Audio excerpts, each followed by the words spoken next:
We're live. Hey, folks. Hope you're doing well. Hope we're doing well. Welcome, folks, to another episode of Common Sense Live. It's going to be a great one today.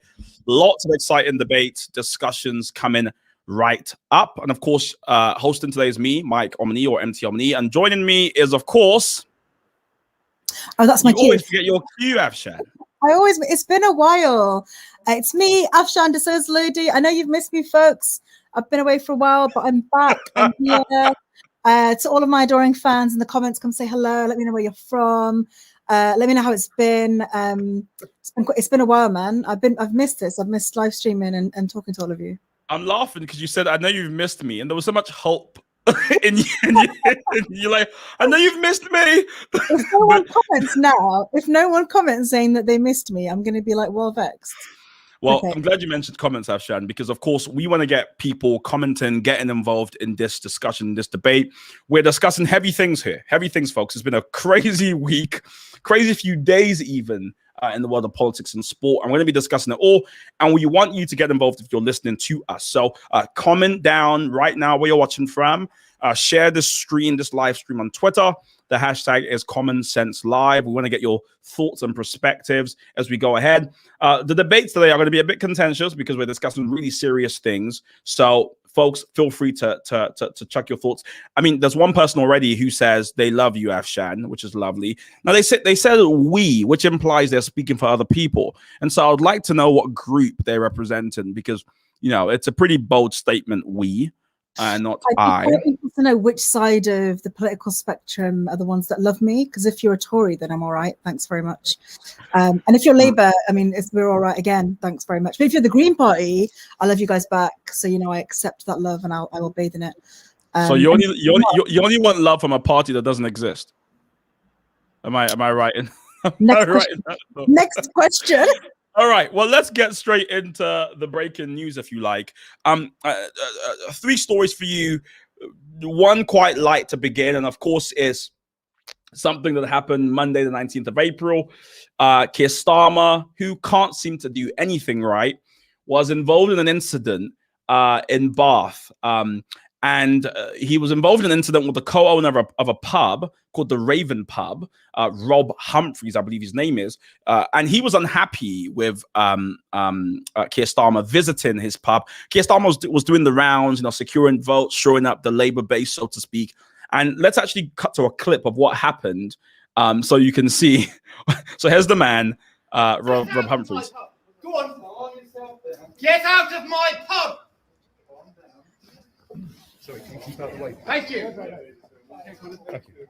Right, I can't. Right, and I should say that man wasn't wearing a mask, but that's besides the point. The more shocking thing there was, it was really embarrassing. The leader of the Labour Party, you're trying to kind of rebrand and get your image back on track, and then this happens. When you watch this, Afshan, what was going through your mind? I love it. I absolutely love it. I love the aggression. I love the passion with it.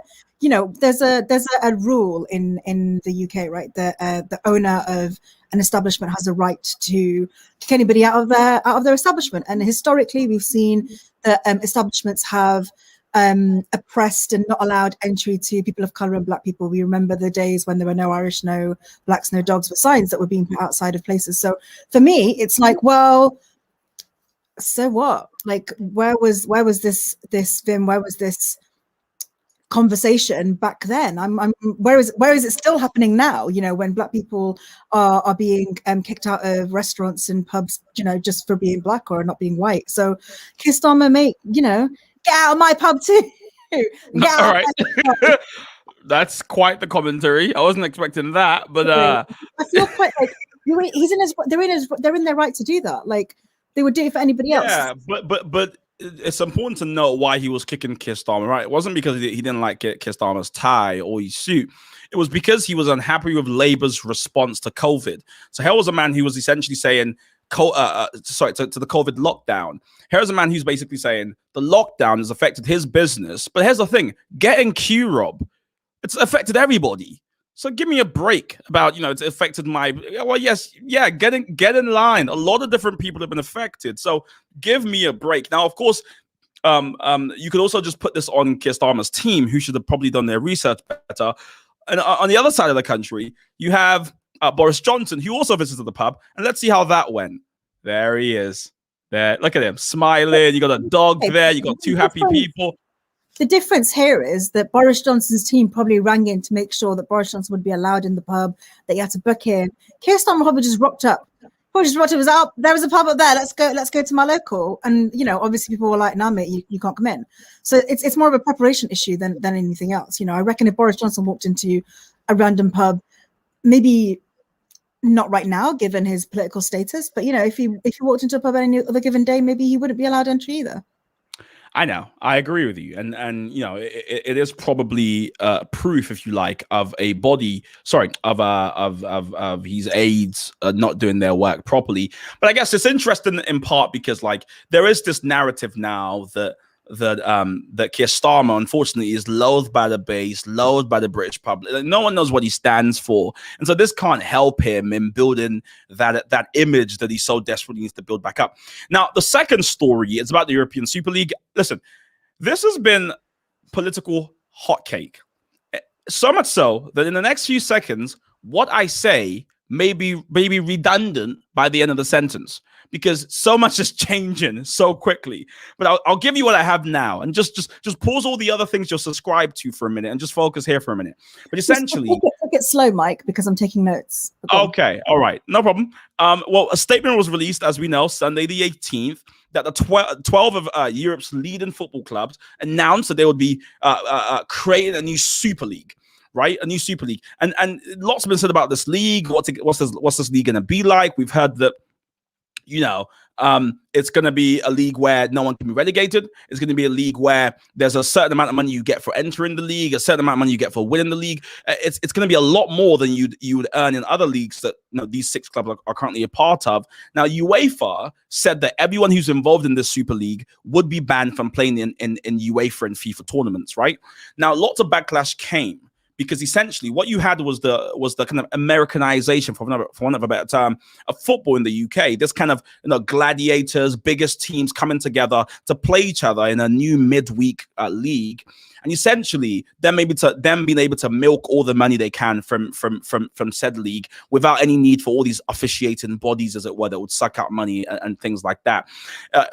With the whole relegation point, one of the things that really annoyed people as well was that with this new league, you couldn't be relegated, right? You couldn't have people join the league, right, by virtue of working hard and playing hard. You almost had to buy your way in, which was a problem for a lot of people, because it basically flew in the face of the football pyramid that we have in the UK right now.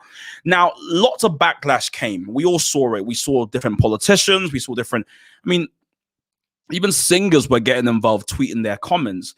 And following the backlash from fans, from past and present footballers, 9 of the 12 clubs have essentially indicated that they're going to withdraw from the league. I think only about 2 have officially withdrawn. And today, the Juventus chairman basically said the ESL project can't proceed with the withdrawal of these 9 clubs. Important to note that all of this happened within 3 days. So within 3 days, we went from ESL will save football because of all these big football teams are in great debt. So this was going to be one way for them to make money back, bounce back from COVID, really ignite the game, as it were. And within 3 days, we're learning that it's not going to work.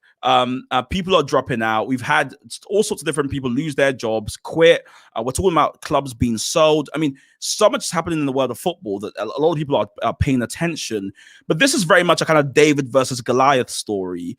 And David won in this case because the football fans, the average punters on the ground, essentially are tweeting, "We won. We got football back. We saved football." Was that clear? Just about. I'm still trying to. So you can't be in 2 leagues at the same time. You can be in as many leagues as you want at the same time. You just need permission from the officiating bodies before you can join any league. And when you have a league that threatens other leagues, then obviously it's more contentious. So that's what's happening here. we do have a football fan, a deep red Arsenal fan, Aaron. I'm going to bring him on really quickly. Aaron, you know, I know we could talk about this forever, but what are your thoughts on this whole league, how it's collapsed so quickly? Sum up the story in a couple of lines for us.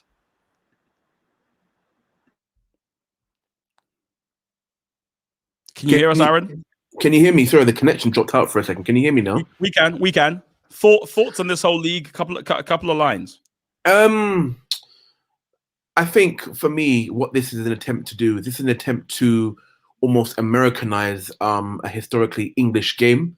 I don't think the American owners realize exactly what they've done in terms of trying to almost turn football clubs into essentially just a franchise. There's almost a cultural element to this as well, because what this Super League would have done, it would have removed all sense of meritocracy. It would say, based upon how big the club is as a brand and as a name, that is enough for you to be entitled to play against other teams.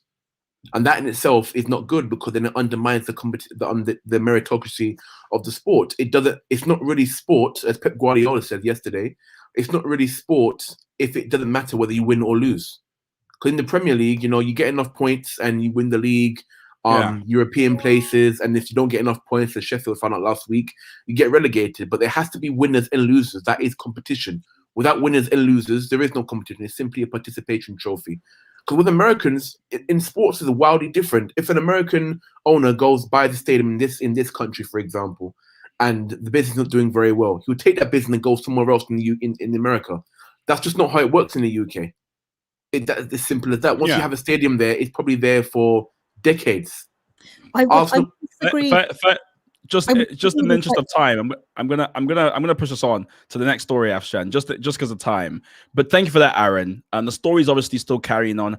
I don't want us to get too deep into it, mainly because things will change so quickly. So I imagine if you check the news headlines, something news happens, someone's quit. So if you want to follow ESL, then tcsnetwork.co.uk is the place to go, because we've got stories coming out in the next few days about that. But Afshan, over to you. Yeah, so the next story is something that I think everyone's been talking about for the past couple of days or weeks. We've been talking about it a couple of weeks ago as well, when the trial started, and we're talking about the trial of Derek Chauvin, the person who murdered George Floyd last year. And this story has been one that's captured, I think, a lot of people's interest, just because it was so topical last year, the way that Black Lives Matter took over again as a movement. People were really interested and wanted to make sure that there was change that was being created after George Floyd was murdered. So the jurors yesterday on the 20th of April found that Derek Chauvin was guilty of all three charges: second-degree murder, third-degree murder, and manslaughter. His bail was revoked and he was placed into custody. And there are some images of him online as well where he looks quite surprised at the verdict. We're unsure at the moment of what his sentence is going to be. We'll probably find out in about 2 months' time, but it's likely that he'll have a max of 75 years in jail. And I believe that this is the first instant in Minneapolis that a police officer has been found guilty of murder, which is incredible. I think completely incredible. We're hearing already of the jury, and the 12-member jury took less than a day to reach their verdict. This is a story that's captured so many audience members across the world, not just in America or in Minneapolis, across the entire world. We've been talking about it an entire year now. So for them to come to a decision in less than a day, I think is pretty indicative of the way that people are feeling right now. There are still loads of conversations happening online about all of this, but Mike, what do you? What's your perspective? Yeah, I mean, listen, we're all happy with this result, because for the most part, it's a step in the right direction for America. Of course, there's a lot to be said about American justice system and whether it's fit for purpose. Of course, just because it delivers one right result doesn't mean the whole system. This is not a vindication of the system. I think anyone who thinks that would be crazy, to be quite frank, especially because it's so rare for police officers to face accountability for custodial deaths. It just doesn't happen. And so this is something rare. I want to also say something, because I've had lots of messages, and I put this on my Instagram today, from some white people, particularly 4, I counted, One shocked me this morning, Afshan, because I woke up this morning, I went on my LinkedIn, and there was a message for me from someone I've never met or spoken to, man, or never interacted with in my life. And it was a picture, it was a message where they sent me a picture of George Floyd, and they said, "Good result, eh?" I just thought, what? And I've had people sending me thumbs up, like, "Good result," with a, like it's a football match. Like my team won 3-1. What do you mean good result? Well, number one, I don't know you. Number two, he's not my uncle. He's not my uncle. We didn't grow up together. We didn't go to the same school, right? You know, apply the pressure, whatever it is you feel, apply it to the system, and let's build better systems. Don't come to me to congratulate me like I've won something. I don't know what people expect me to say back, like, "Oh, thanks. I'm hoping for more results like this." I mean, what am I meant to say? You know, I hope we win next time as well. Like it's a we thing. You reply with "abolish the police" and full Well, stop. I didn't reply at all because I just thought it was silly. Because who wakes up in the morning and goes, I'm gonna look for random black people and send them images of George Floyd. You know what's odd? He screenshotted the picture of George Floyd posted by John Boyega, as though that gets him double points or something. Just thought, what? This is ridiculous. But anyways, that's how my morning went. Wow. I mean, there's still a lot of conversations around what this means for society right now. And there's a clear distinction that I want to make, that this isn't justice necessarily, it's actually accountability. Justice would be him, the police not existing in the first place or not being able to do this in the first place. Accountability is what's happening. And interestingly, we're talking about the comparisons between the UK, and we've talked about this as well in the past. In the UK, there has been not a single police officer since 1990 has been charged with manslaughter or murder in the UK for the deaths of over 1,700 people. So, it is an issue. Accountability is definitely an issue here in the UK as well as in the US. But it's just, I think I understand the range of reactions that are coming out after this verdict, but I feel like the way that mainstream media has, I don't know if romanticize is the right word, but they've commercialized the kind of the win, and it leads to people kind of, like you say, messaging you on LinkedIn with a picture of George Floyd with a thumbs up going, good result. And I think it's that kind of idea that this is what Black people want. And it's like, well, I mean, I can't speak Black people, but women of color, what I want is for people not to die by the hands of the police. So I mean, I was talking today. I had a meeting about this today, and I was talking to someone about this, and we were talking about kind of systems change. And I was just saying, one of the things we need right now is stamina, and it's something that young people definitely need, because young people clearly are adept at using socials, are adept at these kind of curating, if you like, through memifications and stuff like that. These global moments, getting people's attention and issues and fixing them. What we also need is stamina, because a lot of these changes don't happen overnight. They take time, and so people have to stay focused. And one of the big changes that perhaps might happen in America or might not happen is on guns. We saw the murder of Daunte Wright, or the killing of Daunte Wright, the killing of Adam Toledo. And even since, so many more. In fact, whilst the George Floyd victory, for want of a better term, whilst we're hearing about that, there was another police shooting, as it were. Now, of course, from the UK looking at the US, we've often pontificated. Why do they have guns? Why not just why not have only special forces? Specially trained units of the police force. Why not only have them have guns? Issue, of course, is guns are commonplace in America. Doesn't mean anyone can get them, but they're definitely available, and folks do have them, and enshrined in the Second Amendment is this legal right to bear arms, which a lot of Americans, including a lot of the guests we have on today, have acted on that and have guns. And so this idea of will there ever be change is something that's been debated for years, and I don't want us to think in this one stream we can somehow solve these issues.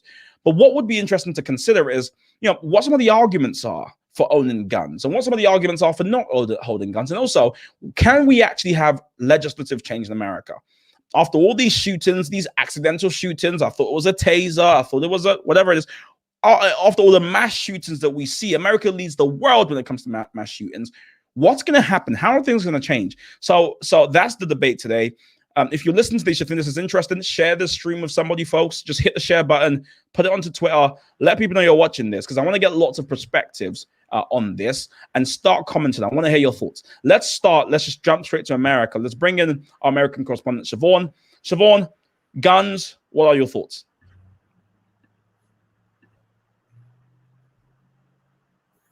I think there's a bit of a delay. We can't quite see you, Siobhan. That is quite anticlimactic. We'll come back to Siobhan when we can. Let's jump then to a guest we're bringing on today, George, who's the host of the Rights and Wrongs podcast. He's originally from Boston, Massachusetts. Masters on human rights and international politics, an undergraduate degree from University of Glasgow. So he spent some time in the UK. In criminal justice and sociology. He's done a tour in Afghanistan, was an active duty with the US Marines, and also as a licensed gun owner in the states of Massachusetts. So, George, what are your thoughts on guns? I know we may disagree, but what are your thoughts? So I agree, because it's a very complicated conversation when it comes to guns. Because like I said, I'm a gun owner, but the difference is that I come from one of the few states that requires you to have a license. You have to get trained, and you actually have to show your ID, show a PIN to actually buy a gun. I'm one of the few states you don't have a 2-week background check, but that's because we have a 6-month background check to get the license, where you sit across from the police chief. And the police chief at any second time can go, like, you're not getting a gun. And at that point, it's like, you're just not getting one, period. Other states, it's a little bit easier. It gets but the conversation gets very complicated, as you said, because one, it's a state-to-state issue. One, it's not like I lived in the UK for 2 years, like you said. Never felt like I needed a firearm. I had a gun for over a year, carried it on me maybe twice because I had a concealed carry license, so I could carry it under my jacket, in my pants. Massachusetts, you can't open carry because, personally, I think it's stupid, because that's a show of power, and also a lot of people even say that takes away your choice, because I prefer to handle things through vocal issues. If it comes to that issue, I'd rather get into fisticuffs with someone than ever pull out a gun. Gun for me is a last resort. I would never want to. So let's jump in straight there, because you've said something interesting. So are you saying then the reason you have guns is because is because there are guns everywhere, so you need it for protection? Or is it more this kind of First Amendment idea that, or Second Amendment, idea that it's part of your human right as an American to wield a firearm? Well, actually, no, you hit a really good point. It actually, to a lot of people, it is a First Amendment issue. That's the reason why I'm happy Massachusetts is a concealed carry only state. It's illegal to open carry. If you brazen your gun, which means that you show it, you lose your license, because that's seen as a threat. And also, I think it's stupid, because I carry it for defense of myself and others. But the thing is, I don't like to, make myself a target. But the reason I carry it a lot is, like, I used to work security. It's actually necessary for some security positions, because I used to work for defense contractors, where if you're guarding buildings for the defense company, you probably need a gun, because if someone's going to come in there, they're not going to be, you have that stupid argument that's like, it's stupid, but it makes sense that criminals don't follow the law, which is true. But the reason, like, I carry it, like, I had a gun most of the time. I carried a revolver just because I agree and understand the Massachusetts laws on extended magazines, that you shouldn't have a gun that can shoot 1,000 bullets, but where they draw that line is really weird and curious. But the reason, like, for me, a lot of times I carried one for personal defense, because guns are a thing in the United States. But the other reason is I actually just enjoy shooting. Like, that's a weird thing that people don't talk about, is it is a recreational activity. Like, you can just go out to the range, shoot. I find it very stress relieving in a lot of ways, because it's a very controlling thing. But one thing that I think you guys also didn't talk about a lot is that problem when you talk about the police shootings and guns, is I've talked about this on my podcast a lot. But the scary thing is that most people in the law enforcement come directly from the US military. And it's a little strange to think about this, that I come from the Marine Corps, which is known as, we're notorious for shoot first, ask questions later. Like, when I pick up my gun, the first thing I do is muscle response, which is called a hammered pair, which is 2 to the chest, 1 to the head. When, like, if I'm going to go into a shooting situation, that's just how my muscle response goes. If I shoot to kill. But then you take people like myself, oh, you have a military background, and you're in the front of the line for law enforcement, bumping in front of people with degrees. Like, I have a bachelor's degree in criminal justice, but they don't really care so much about that. I get paid more for that. But the reason I get onto the department is my degree. And if I wanted to go from the Marine Corps to the Air Force, I would have to take a psychological evaluation, where like, that's a weird thing. Going from one armed service to another armed service, the Air Force is like, whoa, buddy. Like, you come from the Marine Corps, we need to calm you down, make sure that you're psychologically calm enough to come to another military branch. But police departments are basically, oh yeah, you're a military, you're a vet, you can come straight in here, and even though you're trained to fight, and that's one of the problems. I think that's not talked about a lot. I know a lot of people are going to call me a traitor for saying that, but it's the truth. But is that not? I'm still struggling to understand this. I think, is it not worse then for people to own guns that have a shoot to kill response than it is people that own guns as a defense mechanism? Or, I'm just to, for context, I'm completely against. So the idea behind that is, this is the problem where it comes to things. I'm guessing neither one of you ever shot a firearm.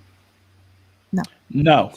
So at least we wouldn't say it on a live stream. I mean, well, you can go to a shooting range in the UK and use a gun in a specific environment, and they're not the same guns that you would use to kill somebody, but you can use them for targeted stuff. So the reason we aim for the reason you do a hammer pair, which is two to the chest, one to the head, because the second you go to a gun response, the second you pull the gun, you've already decided that you're taking a life, because you should have already gone through you should have an escalation of force. Gun response should be your 20th option, not your first. And I understand in the United States, it is becoming the first option. That's one reason I don't like people that open carry, because you're already saying what your first response is, and people are already now scared of you. The reason why you do that with guns is that's a conversation that people don't have, is that you hand me an M16, which even isn't the best rifle, and you give me a chance to sit down out there, I can shoot a quarter at 500 yards or 500 meters. Every single time. Just give me the time. I can just shoot that. But there's the problem is my life's not a threat. And also a rifle is a lot more accurate than a handgun. If I'm in a situation where I think you're coming at me and I'm pulling a gun out, most responses going to go, I'm going to pull out and I'm just going to keep pulling the trigger until it goes click, meaning that it's out, because I'm responsive, my body tenses up. And that's the reason why you tell people to aim for center mass. And people say, like, why did they shoot for the arm? Why did they shoot for this? If you can shoot for the hand that someone's holding a gun, one, that means you don't feel threatened because you're in complete control of your senses. So you shouldn't have pulled the trigger, because that means you're not feeling threatened. And two, you're at like a high level world rank shooter that like you should be much better than be in a situation. I'm not saying that doesn't happen, but when people make that argument, most of the time people haven't shot that gun, or people that say that they can do it, or it's like those people that think that they're going to go up against LeBron James and shoot threes off them. Like you're not that level. I'm happy to hear your perspective. I want to get a couple more in here. We're going to get even into this some more. So I want to bring up Siobhan, and I want to bring on Hamish together, if that's okay. And just hear some of your perspectives, because Siobhan, you're in America as well. You're not in Alaska, which is where I think you are, George. What are your thoughts on guns, especially based on your state? And obviously, Hamish, you're in London. Things are very different. I would love to hear your perspectives too. Go, Siobhan. So I'm in Illinois, where basically having an open carry gun is illegal. So you can't really go ahead and just have your gun willy-nilly, just all out, because it's illegal either way. Even if you have a license, you can't do it. I am more on the side of, why does somebody need an AK-14 for stress relief? I don't get it. Since it is an American right, I get it. But with much of the U.S. Constitution, some of it's so outdated that the original meaning of the Constitution for the founders, what they intended, doesn't apply to the 21st century and 2021 today. I mean, for the main reason why we have the right to bear arms was to protect yourself from the British military back with the Revolutionary War. So, I mean, I get it. It's an American right. But at the same time, why? And I do think that there should be gun laws. I do think that there should be more parameters set in place. But I think it's going to be hard to honestly get there. Because it's just like drugs. You can find somewhere where to get some crack cocaine. Crack cocaine is illegal, but somebody's going to be able to find it. So I'm just like, it's just going to be hard. And I don't know if America's ever going to get to that place where, one, people love the Second Amendment so much that, one, you're infringing on my rights as an American. That's how most people see it. So I don't know if we're ever going to get there, truth be told. I think it's so interesting what you speak about. Will we ever get there? Because that is kind of the point of this discussion, is to work out what's the appetite for change, if you like, in America. So Hamish, when you look at America and you look at the mass shootings that happen over and over again, what are your thoughts? Are you hopeful? Do you look back and go, well, we look up to America on a lot of different fronts, right? Don't we? But on this issue of firearms, it's one that it often feels for some people that it's almost outdated. America's kind of response to this, the idea that if there's crime, you need to have more guns. So when you hear stuff like that, Hamish, especially from the outside looking in, what are your thoughts? Yeah, I personally think the whole response to saying, "Oh, we need more guns," is a bit of a weird response. Personally, I just find it odd. I mean, my personal opinion is like, I don't personally want to own a gun. But however, if someone wants to own a gun, that's absolutely fine. But just, don't be, free willy and just go around and stuff. But I find my problem with the whole kind of sort of gun control debate in that sense is I feel like there's too many loopholes. And I think we need to fix those loopholes. For example, I find the whole gun show loophole, which allows people to purchase firearms from like a flea market, gun show, online, or any like personal collector without a background check. So in the United States, you can actually, you buy a gun through licensed dealers. However, through that loophole, you can actually buy guns without having that sort of background check. And I also feel like, George pointed on about like, this is a state issue. However, I find we need more like national, in the United States, we need more national laws in that sense to actually curtail, I find, these mass shootings. In 2019, the El Paso domestic, terrorist incident, which involved, Patrick Cruces, came all the way from Allen, Texas to El Paso, which is, by the way, 650 miles away. Right, so I find on the state level, they have individual rules, and I find on the national level we need to, fix, clear set rules in that place, what we can do in that sense. That's how I feel in this whole debate, really. Okay, right, Ashton, were you going to say something? Sorry, I was just going to say it's absolutely the amount that deaths arose through shootings in the US. At one point in 2017, there were 109 people dying per day. That's ridiculous. This map is like showing you between January and March just this year the amount of shootings that have taken place, and at the end of March it was 121 mass shootings, and a mass shooting is defined by I think it's more than 2 people dying in an instant in a particular situation, which I think, I don't know. I'm still struggling to kind of like put that number, given the conversation we've been having recently about COVID deaths and deaths in general and safety of life, put that number alongside this idea of like the amendment or a right to own a gun. Because for me, it's not a right to own a gun, but it's a right to kill somebody. And that's the way that I that's the only way that I can see it. There's a good point to that. It sounds really strange to say this, but like I've served a lot of time in my military career, and I've lost a lot of friends in the military, mostly to helicopter accidents or motorcycle accidents or stuff like that. I've known 2 people to be killed in a gun-related incident. Neither one was related to anything military. One was wrong place, wrong time during a drive-by shooting.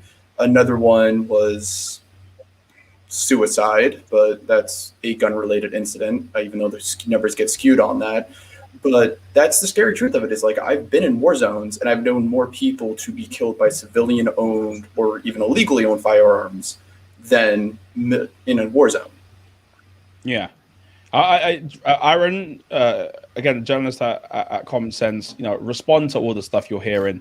What are you thinking about the UK in comparison to say someone like America on something like this?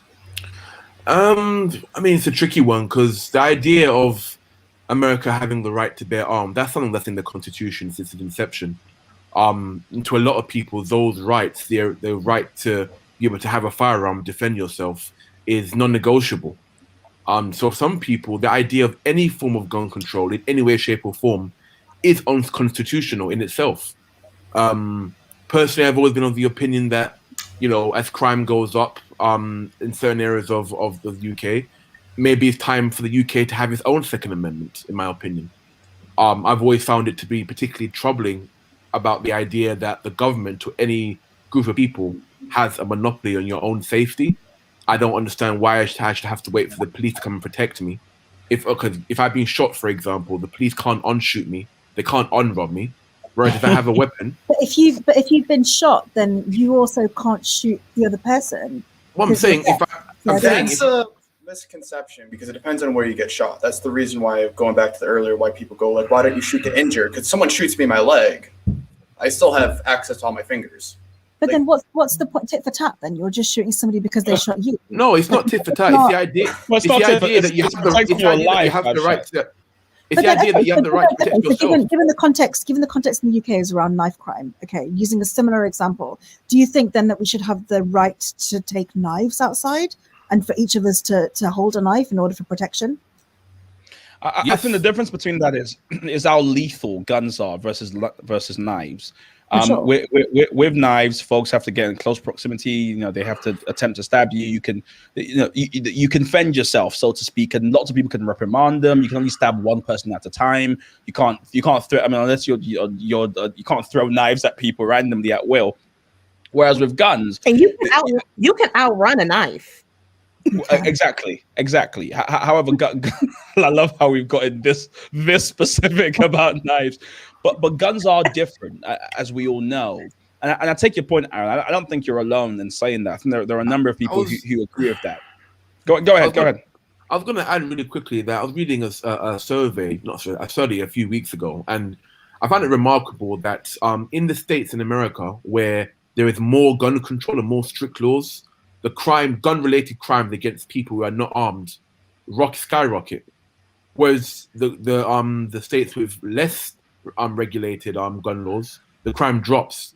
So that can't really be a coincidence. The reason why, because of that, is because you have one state that has gun control and the other state that doesn't have gun control. Because that, one state that doesn't have gun control, that one person goes to the other state that has gun control, and that's when it happens. That's why you see mass shootings. I gave the example of El Paso. The guy who traveled 650 miles away to commit mass shooting. That's why you see. Like, I hear this all argument by you lot doing. Okay, not you lot. Sorry, not to make it personal. My bad. Sorry, Aaron. That was bad of me. You're lucky you're an Arsenal fan. I know I'm lucky, right? Sorry, but like the thing is, I hear that argument quite a lot. However, we need to remember, if you have state A that doesn't have gun control, and you have another state B that has gun control, one person will travel from state B to state A to do that. That's why you see it. When we say gun control, there is gun control. What we're debating here is the limit of gun control, or where reform ought to be. Go ahead, George. So there's a couple different things that going into both the knife conversation and the gun control thing. There's a lot of strange things because when it comes to the whole entire idea, especially the name here, common sense people like to say is not a common virtue, but also it's also relative in a lot of ways. So a lot of things that's interesting to say is, yes, the state with the second least gun control has no gun licenses, and that's Vermont, which has a double jeopardy law when it comes to the Second Amendment. It's the only state that says that no gun control can be controlled by anyone less than the state. So the city of Burlington, Vermont try to ban all guns, but the state of Burlington, Vermont goes like, that's great, you passed that law, but that's unconstitutional under the state law, not just the federal law. So they can't do that. But Vermont has the second least gun violence, and they have basically no laws. They just finally upped the age to own a handgun to 18 a couple of years ago. Like, that is basically Vermont. Vermont has no what? Up to from what? 16. Hold on, Afshan, you want votes at 16. You want votes at 16. So yeah, because a vote does not kill somebody. Sorry, George.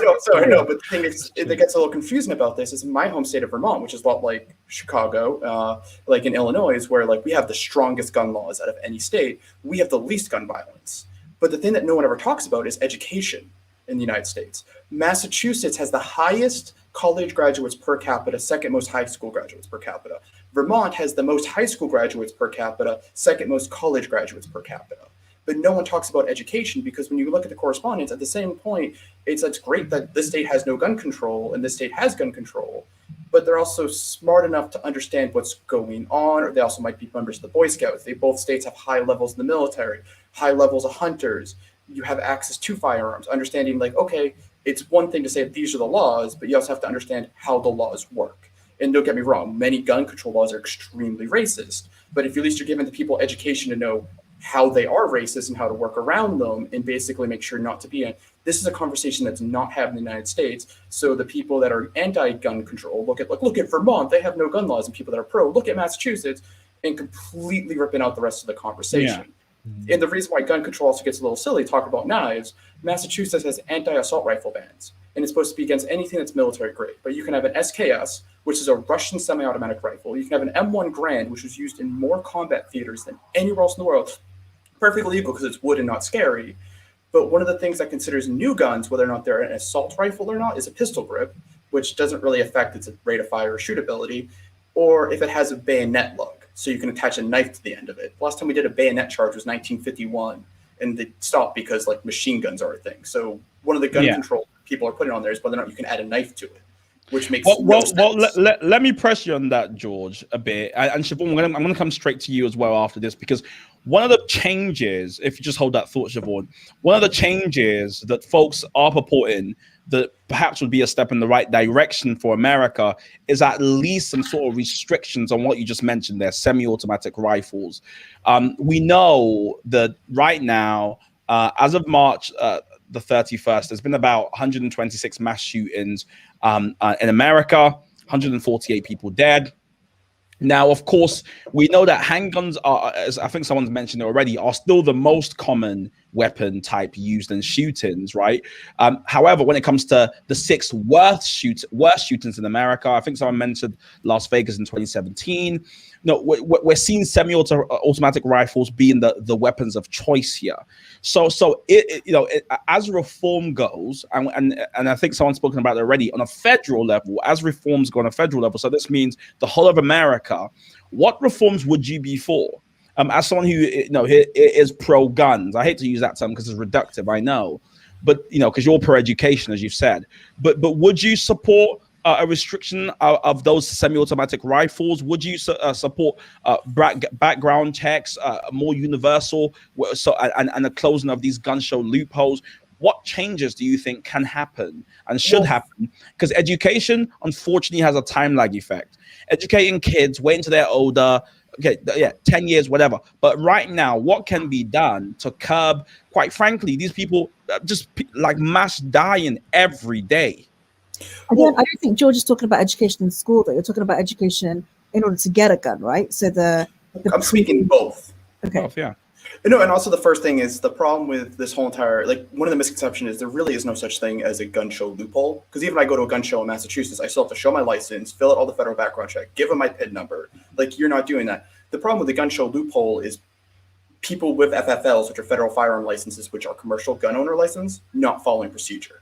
Which I think if you're not following procedure, we need to get harsher on the people making sure they're following procedure, because that's how these guns are getting out there. Most guns that end up in illegal hands were bought legally somewhere and someone moved them onto the street. We need to watch over that a lot. But yes, but you also have to think about there has to be some uniformity across all 50 states as well.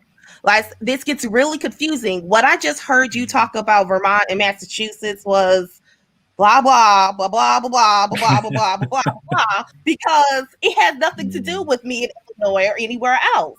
Because honestly, it's so confusing. That's the thing about American government and just American laws in general, is you have the state and then you have the federal government. And then if you go 5 or 3 hours, me to Indiana, or hour and a half to Missouri, it's completely different laws for different things.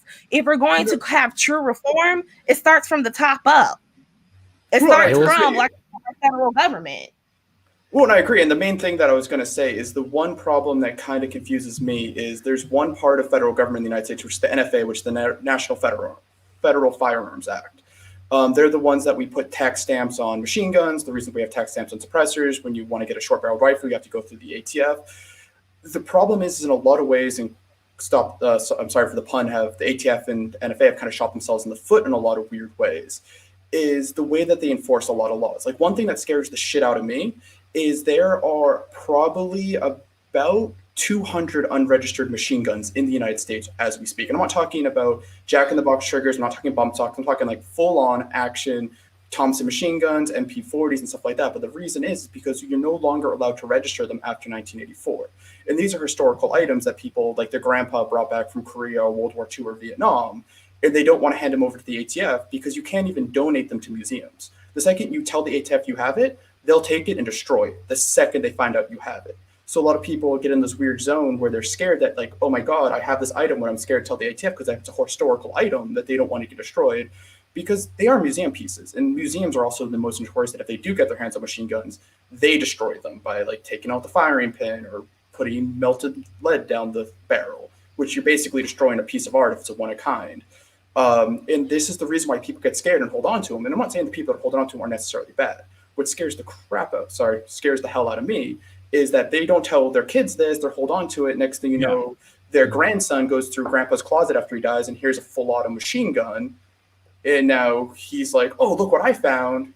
And somehow I'm not saying like the 1 in a billion chance to get that one person that's not the best and be like, okay, I can sell this off for $1,000 in the black market. That's what scares the hell out of me. Where I think the ATF needs to open up the registration, because I'd rather have a few hundred more registered where we know there are machine guns out there than how many. I'm even lowballing that's probably about that many unregistered across the thing. And like that's where I agree with the federal needs to get a lot better. I want to ask a question here, because in the UK, we used to have guns. We were a society that, gun proliferation was a thing. However, after Dunblane, things really changed. The public mood changed. The government issued a recall program. Folks handed guns in. Do you think something like that could happen in America, where folks, you've spoken there about folks owning machine guns, scared to give it back, so to speak. Do you think we could get to a position in the USA? I'm not talking about in the next 2 weeks or something, but in the future where there's a recall on guns and American citizens give up their guns kind of naturally? Absolutely. I'd love to hit the Americans first. Okay, sorry. I'll go over to Siobhan. Sorry, I spoke too much. That's on her. No, you're good. Siobhan, what do you think? We'll come back to you, George. I was just laughing. You have way too much faith in the American system. Oh my God! Because exactly, I was about to say something. It really is so comical to me, because sorry if I cut off anybody, because no, you have people on both sides of the spectrum that's like, get rid of the guns, and then you also have other people that's like, no, don't take away my guns. But it all really does start at the top. You have to have political parties that find it bipartisan that will agree with that. As long as the Democrats and the Republicans are the top two parties in the American system, no. Long story short, no. Yeah. So, but, it is important to say. So, some may look at it and go, okay, perhaps we're being idealistic here.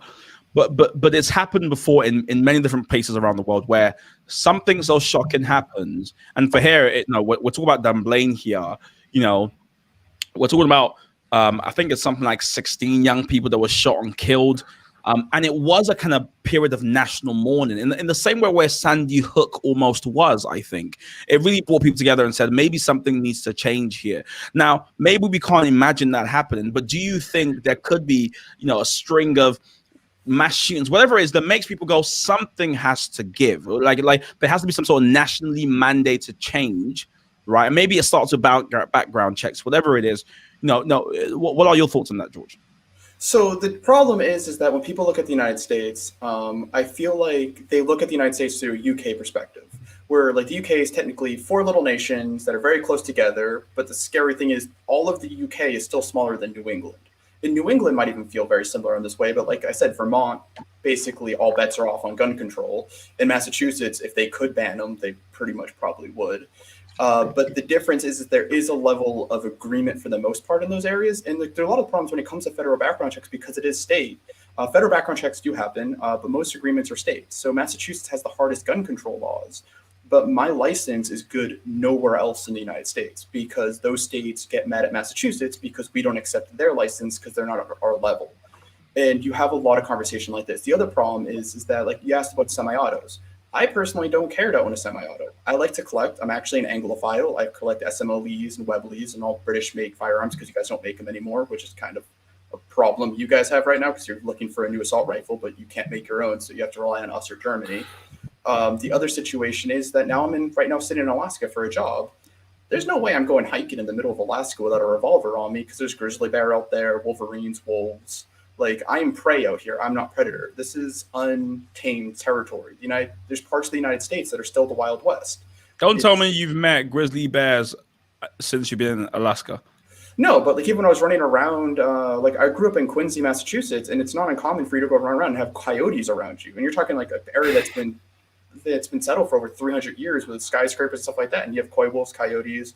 You go up a couple hundred miles north in New Hampshire, there's bear up there. Like, there's bear in Western Massachusetts. Like, that's the reason it's a little bit different, where it's like if you call the cops, like there's a bear attacking my dog, the cop's going to take 15 or 20 minutes to get to you, but your dog is getting attacked. So go get the double barrel shotgun.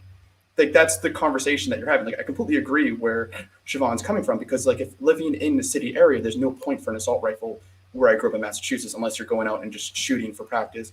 Other reasons, if you're part of the military reserve and stuff like that, you should be able to practice as much as you can, because if they need to defend our country, they should be comfortable with their firearm.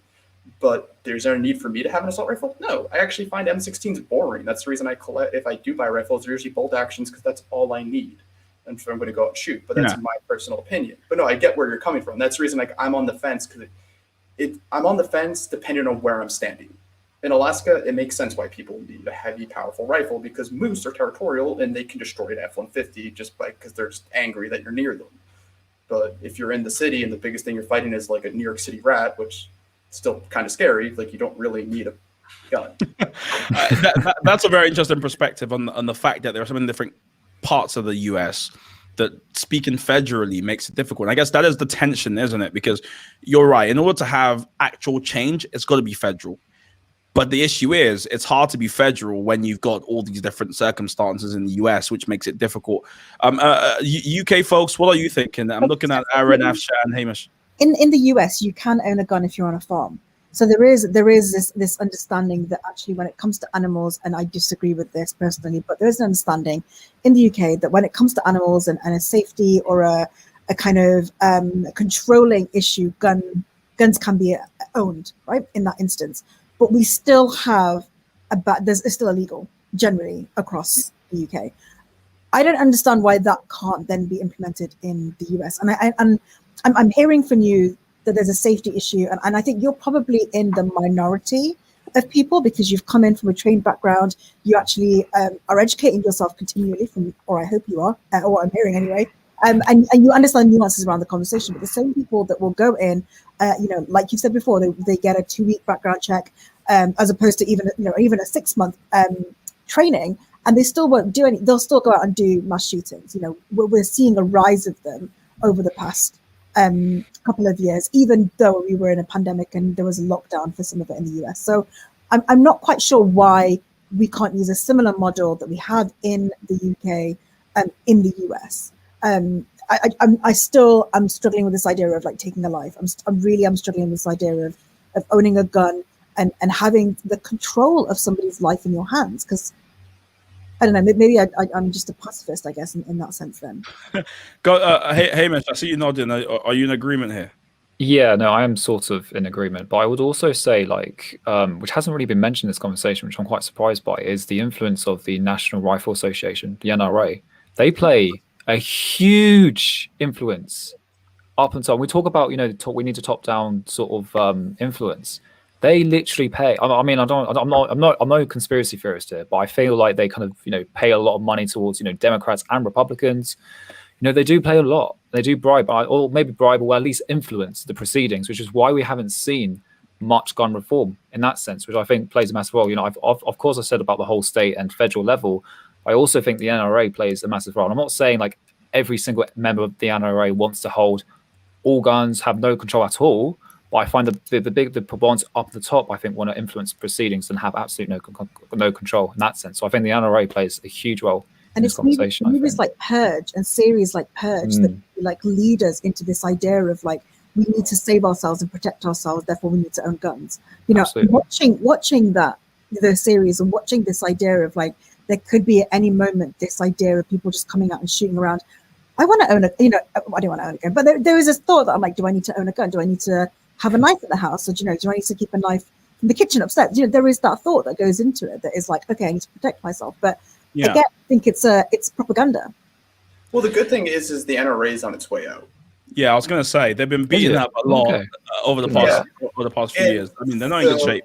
The groups that are replacing them, like Pink Pistols, which is the LGBTQ group that founded after the Orlando club shooting. You have Armed Equality. You have the Liberal Gun Club out of Massachusetts. You have the thing is what I'm really liking to see is that you're seeing more people on the left educating themselves, which I think this is what happens. You need to educate yourself on the gun topic on both sides, because what we need is better reform. Because the problem is, like, I don't have an issue with gun control. The problem I have is the gun control that a lot of states are pushing, and this is something I'm happy to see that's going out, is they're making uneducated reform. They're basically, like I said, they're attaching a bayonet lug, making that as part of assault rifle. That makes no point. Like, if you're going to limit round, like, you want to stop assault rifles, stop assault rifles. Don't stop spears that are attached to guns. That doesn't make sense. And that's what I'm happy to see a lot of the time that's going on. Sorry, just kind of lost my train of thought. No. But I think we understand the point you're making is I mean, as you've been doing from the start, you're flying the flag for education and the fact that if we're better educated, the laws are that we and the policy we draft up is better, and quite frankly, people are more responsible gun owners and gun users too. Aaron, as we close and we think about what you would like to see change in America, or perhaps what you'd like brought here from America, I should say. What are you thinking? Well, it's. I think the whole basis of the Second Amendment is to basically have the right to protect yourself from threats. I think back to a case that happened a couple of years ago. I think it was in 2018 or 2019, where there was an old man and his wife, a pensioner, and two guys came to rob the house. And unfortunately, the pensioner fought back against the robbers, and one of the robbers died. Now, some people would argue that if he had a gun, that probably wouldn't have it probably would have ended right there. I mean, personally, I've always been of the opinion that once you decide to take someone's life into your own hands, you then have forfeited your right to live as well. In my opinion, I think that once you decide to try to pull out a gun and try to shoot somebody randomly, whatever happens to you next, you have to take. If you can't do the crime, if you can't do the time, don't do the crime. But the basic principle of owning a gun is the right to self-preservation, as in you have the right to protect yourself, and no government, no group of people should have more of a right to protect yourself than you. And that's the basic principle. But in this country, we don't seem to have that. The police cannot unrob you. They cannot unshoot you. If you're dead, you're dead. It takes 5 seconds for them to shoot you. How long does it take for the police to come to help us here? 10, 15 minutes for an ambulance? 5, 10 minutes? By then you're already dead. You bled out on the floor. Yeah. No, I take your point. Oh, sorry. Go ahead, Hamish. No, it's all right. But do you also think, like, I understand your point, Aaron. I think it's a fair point about the self-preservation. I do agree with you that I think, we should have the right to protect ourselves. If that's, as your, the example you gave in terms of like a burglar trying to go into your house and try to steal something and try and harm you, I do personally think as the homeowner, I think you have the right to actually attack the person. And I don't think you should get charged. Personally, that's my personal opinion here. But you say about the whole, like, well, the UK doesn't have the same sort of like idea of like self-preservation and why like we should have, I don't know, I don't want to put words in your mouth and stuff, but I think the reason is why we don't really have the same sort of like ideas is because of the fact that, we're completely different culture. And you also need to remember, US, the population is like, what, 300 million people? And how many police officers are there? Like, less than that, like not even the same sort of record. So like, and then the population in the UK is like, less than that. And the officers is a lot more, there's a better ratio in that sense. That's why the US is so like protective of this Second Amendment. It's because the ratio also comes in play of that as well. That's what I would say. There's that I agree with you to a certain extent, but then I feel like that is basically we're using circumstances to override principle. Does the right for you to does the right to self-preservation trump the right to depend on where you live? And like what you're saying, George, about people in Alaska shooting moose and deer and stuff? Yeah. What you Well, the thing is, like, you need to defend yourself against nature, because nature here will destroy us. We're not the apex predators that we think we are. Well, I mean, some people are. So totally hear this, folks. Of course, I don't want to relitigate that because I think that point's been well made. What I was going to say, of course, is, I mean, what's really interesting to me, and what we've been hearing from everybody that I think is so important, of course, is the fact that the situation we knew was complicated, but it's obviously more complicated than people instinctively think. You know, 'cause people go, you know, guns or no guns, and you know, should we just ban guns? And you go, well, it's a bit more nuanced than that, isn't it? However, something does have to be done, because I buy the argument about protecting yourself against nature, but most states in the USA, this just isn't a problem. That or that isn't the main problem. Do you know what I mean? You know, folks are living in metropolitan bubbles. You know, they're not living where a grizzly bear is going to knock on your door, so to speak, right? So that's something to be aware there. To be aware of there. You know, what are your kind of closing thoughts, Ashton, as you take a look at this debate, this conversation? What are you thinking? I think the only person or entity that has the right to take anybody's life is God, and my mum. That's it. Right. We're gonna end with a sermon. It doesn't. Say that again. So we're gonna end with a sermon. We're gonna end with a sermon, yeah. But I genuinely think maybe the spiritual side of me, I don't know what, but for me, it's like I live with compassion. That's how I view my world, and that's how I view people. So I still struggle to understand this idea of like the right to take a life, the right to own a gun from that element, from that idea. But I take the points. I take the safety aspects. I take the animal aspects of it. I think there's issues. I think there's other ways around it. But you know, I am for abolition, and I am of the police, as well as you know, the banning of guns worldwide. Not needed. Worldwide. Worldwide blanket Right. on guns. I love that perspective. Let us know what you think, whether you agree or disagree with that, guys, in the comments, because I feel like, you know, it feels like a US conversation, but you know, as we're hearing people in the UK, it does resonate. I think a lot of it resonates with conversations about rights, and you know, and why don't we own a gun? Why don't we have the right to own a gun as you can do in the US? So those questions do come up quite a lot, I think, for us here. Definitely. And I think what's been really great about this discussion is to get some different perspectives. I think one of the people who are commenting said it. It's lovely getting different perspectives on one platform, and it being civil. You know, we don't have to hate each other, and just, you know, we can see things differently, but we can also explain where we're coming from. I've thoroughly enjoyed the show. I hope listening to this you have as well. If you haven't done so, do hit the subscribe button so you can find out when we have our next debate.